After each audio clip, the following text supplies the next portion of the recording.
there is this issue that is trending in and around the globe that is coming from the country Benin. In the early hours of December 7, 2025, an attempted coup took place in Benin, and then it has sparked a rave all over the country, inside and outside Benin. As I'm talking to you right now, there is an update coming up from the President of the Republic of Ghana, His Excellency John Dramani Mahama. This is alleged that the president has called on the military of Ghana. This is alleged that the President of the Republic of Ghana has called on the military of Ghana to take up the action and then move to Benin to have an interim actions taken so that this coup can be handled in Benin. My brother Chris is here. He has more updates on this issue. Chris, we are hearing that the President of Ghana, His Excellency, has ordered Ghana's military to take action on the coup that took place in Benin. How true is it? Yes, we welcome all our viewers, and we'll take them through the very updates on this particular issue coming in from Benin. So the ECOWAS has ordered 8 states to mobilize their reserve forces for the ECOWAS states to go into Benin and make sure that they calm things there. As we speak now, the coup groups, some of them have gone into hiding and some of them have been arrested. So those that have gone into hiding, including the coup leader, who is Pascal Tigiri, he's still he has still gone into hiding. That is why they have to deploy the ECOWAS forces to go into Benin to make sure that they calm things down over there. Now, if you understand, there has been talks between the ECOWAS and then the Sahel states, the AES, let me put it that way, the alliance states of the Sahara. When the Burkina Faso president, when he brought them together, you realize that most of the French countries in the West Africa has been there has been coups there. So they have to make sure that they don't add these numbers up to it. So now we can talk about Senegal, Cote d'Ivoire, Togo, and Benin. These are some of the remaining French countries that hasn't, or let me say that there is no coup there. Okay. So the ECOWAS has to come in and make sure that they will be able to maintain Togo and make sure that they don't, Benin, and make sure that the coup doesn't, materialize. So this is what is currently going on. And Ghana is part of the West African states, and we know that our President John Dramani Mahama has also been ordered to bring our troops to Benin. And this is with an immediate effect. Okay. You need not to wait for anything because as we speak now, as I said earlier, the coup leader is still in hiding. So we don't know their next line of action. Okay. So they have to make sure that they go in and to make sure they stop all the, stop the coup that is currently ongoing. So countries like Nigeria, Ghana, Sierra Leone, Cote d'Ivoire, they've all been ordered to bring in their troops to go into Benin and make sure that, they thought all the plans of the coup groups. Okay. So as you can see on the screen, this is coming from the ECOWAS Commission, and it says that statement of the Republic of Benin, number 2, further to its earlier statement on the Republic of Benin, the ECOWAS Commission hereby informs the general public that 1. Pursuant to the provisions of relevant ECOWAS instrument, in particular Article 25E of the 1999 Protocol relating to the mechanisms for conflict prevention, management, resolution, peacekeeping, and security, and 2. After consultation among members of the Mediation and Security Council at the level of heads of state and government, the chair of ECOWAS, Authority of Heads of State and Government, has ordered the deployment of elements of the ECOWAS standby force to the Republic of Benin with immediate effect. The regional force shall be made up of troops from the Federal Republic of Nigeria, Republic of Sierra Leone, Republic of Cote d'Ivoire, and Republic of Ghana. The force shall support the government and the Republican Army of Benin to preserve constitutional order and the territorial integrity of the Republic of Benin. So this is coming from the ECOWAS chair, that is President Tinubu. He is ordering that with immediate effect, all countries mentioned in the stated release, that is Ghana, Nigeria, Sierra Leone, Cote d'Ivoire, should order their troops immediately to Benin so that they can put in place order. Yes, because as it stands now, Benin is in limbo. Benin is in, I mean, a lot of issues are going on. People are scared. There's living some kind of panic and all that. And then we need to put order in place as it stands now. Because, like my brother said, the coup leader, Pascal Tigri, is on the run. And as nobody knows exactly where he is, the next plan of action, and what is going to take place. And so we need more hands, more troops to join the Benin troop so that they can put law and instill peace and stability in the country as it stands now. And we are hearing other details concerning this whole attempted coup in Benin.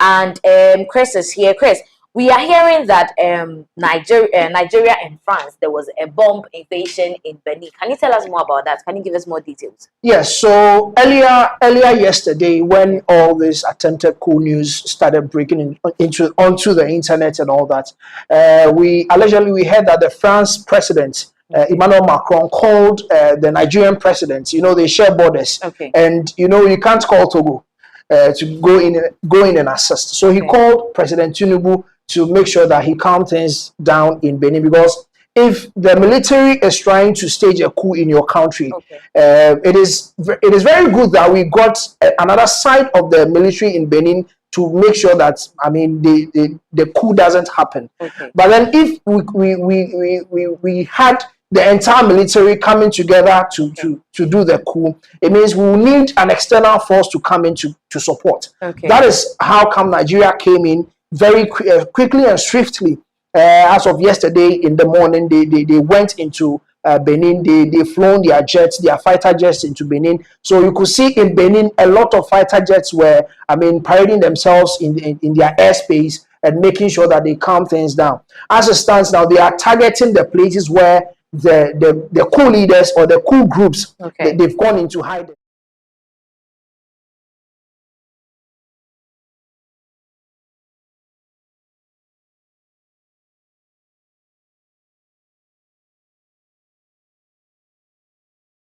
It is true that yes, Nigeria went into Benin to make sure that they will be able to stand against this particular coup attempt. Did this bomb evasion cause any loss of properties, lives, and all that? Yeah, you see, let's take what we have on our screens. He said, according to local sources who provided me with these images, explosions have been reported at Tainon barracks, 6 kilometers from the airport. A group of coup leaders are said to have taken refuge and barricaded themselves in these barracks, while Lieutenant Colonel Tigri, who is the leader of the coup, is reportedly on the run and being hunted by the Beninese authorities. Some of the soldiers in Tainon are said to be changing into civilian clothes in order to flee and escape the local authorities. So as we speak now, the local authorities in Benin are trying to trace these coup plotters. And as we can see, they are in a hideout. So let's say if it is in Ghana, they can have barracks. So it is a similar resemblance to let's say Burma camp. You see how Burma camp is close to the airport and all that. So they have this kind of similarities. So they went there to I mean, barricade themselves so they can flee. So yes, so they can hide. So they are now in the barracks, trying to protect themselves with a barricade. So that is where they've tagged, because now you can't go in on foot. So that is why the Nigerian fighter jets and the France fighter jets together are trying to bomb these targeted places where the coup groups are hiding. Yes, so it is true that Nigeria, France, they have this joint operation in the airspace trying to, I mean, neutralize the plans of the coup leaders. Yes. So according to your research, what is the main cause of this coup? We are hearing that it is being inspired and integrated by our own Cote d'Ivoire coup leader now. Well, we can't confirm that now, but what we all know is that, you know, as I said earlier, the French countries in the West African, they feel that the alliance for Sahel states, they are trying to bring them together, and they can only do this through a coup. Now, talking about the fighter jets that were parading themselves in the airspace of Benin, there were three unidentified fighter jets in the airspace of Benin. So that is what we have on our screens. Three unidentified aircraft, including a military transport aircraft, were spotted on flight radar arriving in Cotonou. Two of the unidentified aircraft came from Nigeria. The transport aircraft came from Ivory Coast. So as you can see, some came from Nigeria, some also came from Ivory Coast. So it is a joint force. So this one is an update that we can talk about today. But earlier yesterday, there were some fighter jets parading the airspace, which allegedly people felt like they are also coming from France to join in with Nigeria and Cote d'Ivoire.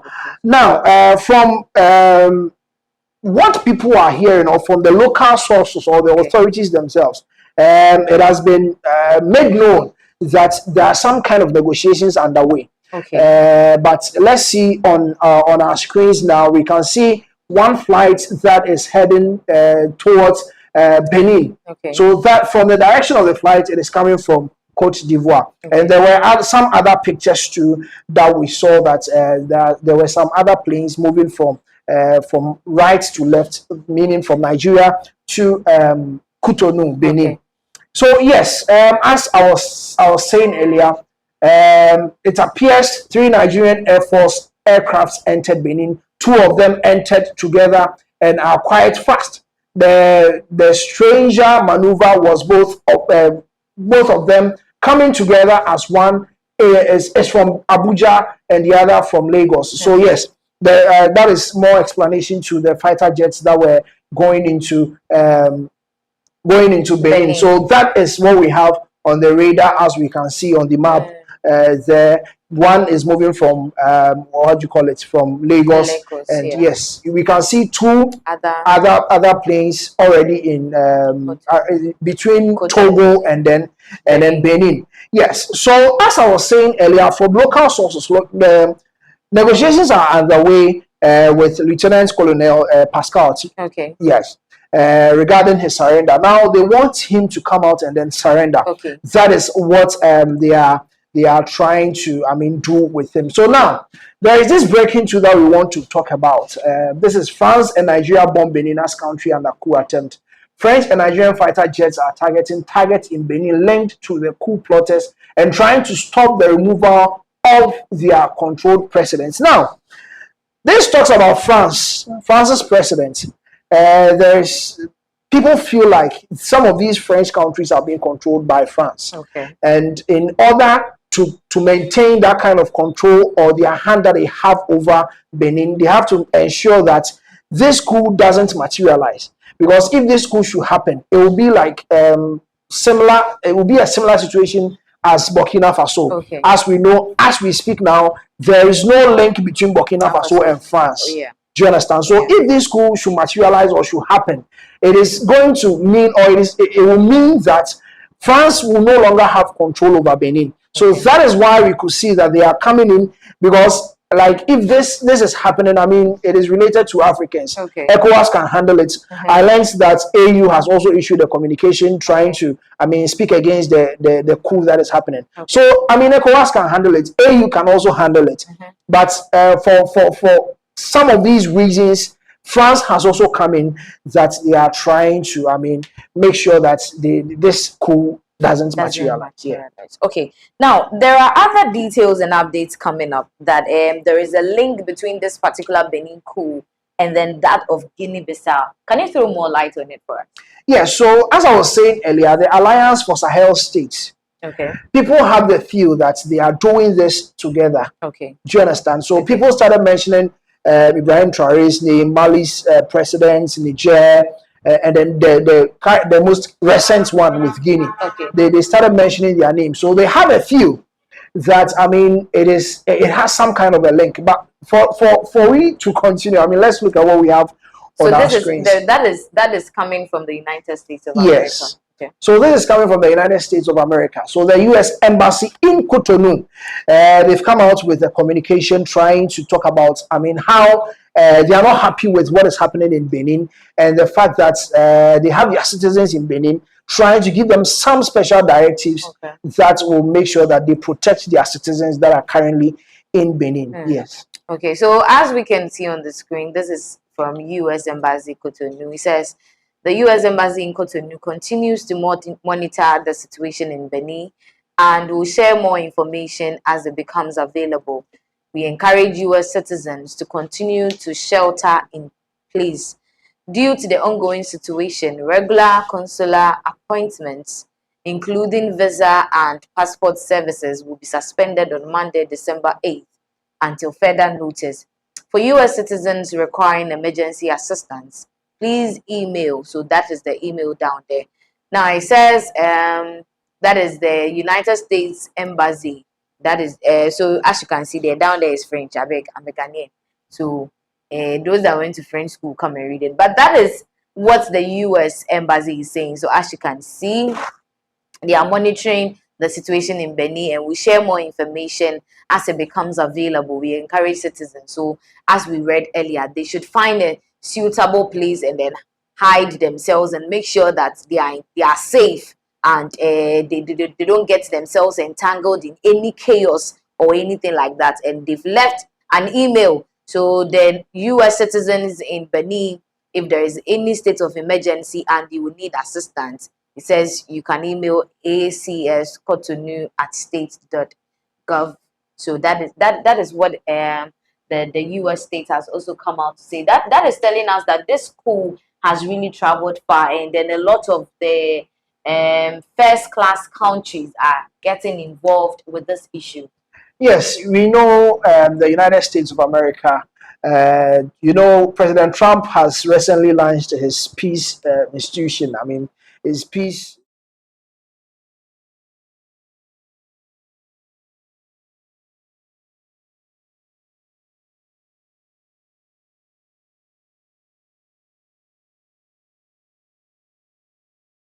Have some interest in something particular in Africa. That is why they come in and try to calm things down here in Africa. So yes, a lot of the Western world itself are watching keenly and closely to make sure that some of these things are handled very, very carefully, that it doesn't go out of hand, that the good people of Africa, or let me take it, Benin is not able to handle what is currently going on, then we'll have some of these countries coming in to support to make sure that some of these things, or this coup itself doesn't happen. Okay, so let's go back to the link between this Benin coup and that of Guinea-Bissau. Yes, so that is what we have on our screens. Let's look at what this is. Omoyele Sorry, he's a Nigerian politician. Okay. So let's see what he also has to share on this, and then we'll take. We'll digest into it. Okay. The so-called coup in Guinea-Bissau and the latest episode in the Republic of Benin share disturbing similarities. Okay. In Guinea-Bissau, the funny coup unfolded after a criminal former president effectively invited the military to intervene to avoid announcing elections, relinquishing power to an opposition figure with a popular mandate. It was not a seizure of power to restore order, but a manipulation of force to escape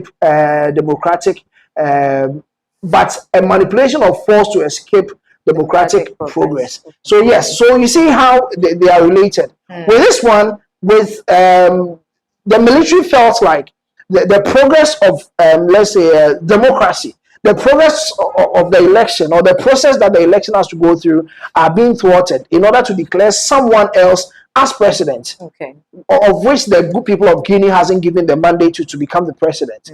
So with the Benin's own, there's a certain president who came into power from 2016, and he's doing well. You see, that some of the reasons that the people of the military, the coup group, some of the reasons that they were citing doesn't sit well with the masses. Do you understand? You see, when you start a coup, you should have the people rallying behind you. If you don't get the masses rallying behind you, definitely your coup won't succeed. You are going to fail, because most of the problems or the things that they were citing in Benin as the reason why they are staging the coup was because of, I mean, most of them relate to the military. Okay. I don't think any of them relates to the good people, because they cited that Talon's management of the country, President Patrice Talon's management of the country, as a military group. They don't like it. Okay. Then they also said that there has been some level of favoritism in the military. Okay. Then the other point is that they said there were some soldiers who were in line of duty and they died. They feel like the government has neglected them and their family. Do you understand? So those who died and those who sustained injuries, the coup groups feel like they were being neglected. So that is some of the reasons why they staged the coup. So you see, it doesn't have the masses at heart. Do you understand? It's self-centered. Self-centered to the military. So that is why it didn't materialize. So it doesn't have, I mean, the similarities with the Guinea one is not really the same. This one was to make sure that the process of election was maintained, so that we will get a president that the good people of Guinea has given the mandate to rule the country. But then this one has a self-centered military, I mean, incentives or military favoritism or something to favor the military. Do you understand? So that is what we have. So let's continue from here. The situation in Benin raises equally troubling questions. Raises equally troubling questions. There are strong indications that President Patrice Talon, a deeply shady figure and a close ally of Nigeria, may have been aware of the coup plot, allowed it to unfold, and then used it as a political diversion to shift public attention away from his growing unpopularity and to help him clamp down on opposition figures, as he's always done. So this one is speaking, this particular paragraph is speaking against the fact that now Nigeria has come in to help Benin.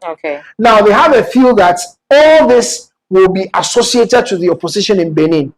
So it will make rather the opposition unpopular rather than President Patrice Talon. Do you understand? Yes. So in order for them to, I mean, make sure that they keep the popularity of President Patrice Talon. Now, he's saying that he's very sure that the Nigerian government was aware of what was happening. When all these plottings were happening, they were aware. But they had to allow it to happen so that they will come in and try to save the situation and make it look like President Patrice Talon is the good one, but the opposition are trying to, I mean, bring him down. Do you understand? So you see, it makes it look as if this whole coup thing was planned. Do you understand? Just as we have in Ghana here, you see that these people they will start to have some kind of a beef. At the end of the day, you realize that it was a planned thing. Do you understand? Just to make one person popular and, I mean, push a particular agenda. Yes, that is what they were actually talking about. So as you can see, President Patrice Talon has a great alliance with Nigeria. That is why they have this kind of, I mean, this man is trying to, I mean, bring up this right up there. So has there been any official communication from the Benin presidency so far? Yes. So I think is whether maybe I should say the defense minister. Maybe yes. He came out to talk about the fact that the coup wasn't successful, and that they have arrested some of the coup groups, some of the members of the group, and now as we speak now, the coup leader is still on the run, and some of the members too have gone into hiding. There was one update that told us that some of them are trying to change into civilian uniforms so they can escape. Do you understand? So as we speak now, the only thing that they've come out to talk about is the fact that the coup wasn't successful, and then still we have the coup leader on the run. So aside ECOWAS, AU, France, US, have we heard from other countries also talking about it and trying to involve themselves to stabilize whatever is happening in Benin? You see, these countries, they have connections. As the politician in Nigeria, as he was writing, making it look as if that was a planned coup. We've not gotten countries in Africa talked about it. The only thing we know currently is people, some of the countries trying to send their troops to Benin, trying to calm things down. So that is what we can talk about now. But we know that as we speak now, United States of America, they've come in. They are also monitoring situations to see the next line of action that they will take, also as a country, because they have their citizens in Benin. They have their embassy in Benin currently working in Benin. So they also have to monitor situations. If it happens that they have to move their citizens from Benin, they will do so. If it happens that they have to come into to assist some of the countries that are trying to calm things down, because as I said, we can't say that everything has ended now. Okay. Do you understand? Because as we speak now, there are troops moving into Benin to make sure that things are calm. So not a lot of African countries have spoken, but we've heard of United States of America with their communique that they released, talking about its monitoring situations and see their next line of action for their citizens and the Benin country itself. Okay, so though this was a failed coup, what is the economic impact that is going to be on Benin as it stands now? Well, some of these instabilities, when it happens, it takes the country's economy backwards. Okay. Because a lot of people will have this feel that the country is no more safe for us to invest, for us to continue working there, for us to continue investing in the country. Last Thursday, Rwanda and Congo, they affirmed their peace treaty that they signed. President Trump held them to sign. Okay. And now President Trump is saying that he is going to move a lot of big companies in United States of America to Rwanda and Congo. So if we don't have this kind of stability, political stability, peace in your country, definitely it is going to affect your economy. So for the next 6 months ahead of us, if things are not calmed down quickly, as we speak now, if things are not calmed down quickly, it is going to have an effect on especially tourism, the economy itself in Benin, and I mean socio-political activities in Benin will come to a standstill. Okay, so as it stands now, if I'm getting you correctly, that means that trading might not be as it is. People going into import, I'm talking about imports and exports, is not going to be as it is. Yes, from even the communication that the United States released, we saw that they were talking about the fact that their citizens should make sure they find themselves in a proper shelter, in a place where they will be safe. Okay. Because you don't know the line of action. When Nigeria, Cote d'Ivoire, Sierra Leone, even Ghana, and then France, when the fighter jets came in, they started targeting some particular places in the barracks. That they started bombing those places. Throwing in missiles to those places. So if you don't find yourself in a confined area where you deem that place safe, I don't think you will live to see the light of the day. I mean, the next day. So definitely, a lot of activities will come to a halt in Benin. As we speak now, the United States they've suspended most of the operations in Benin, and I learned some schools too has been shut down, pending other updates that will come on this particular coup. Okay, so that is what is currently happening in Benin, the Republic of Benin, as it stands now. We are hearing that 14 people from the camp of Lieutenant Pascal Tigui have been arrested, and they are still on a manhunt to grab Lieutenant Pascal Tigui, and then the law will take its due course. We'll give you more updates.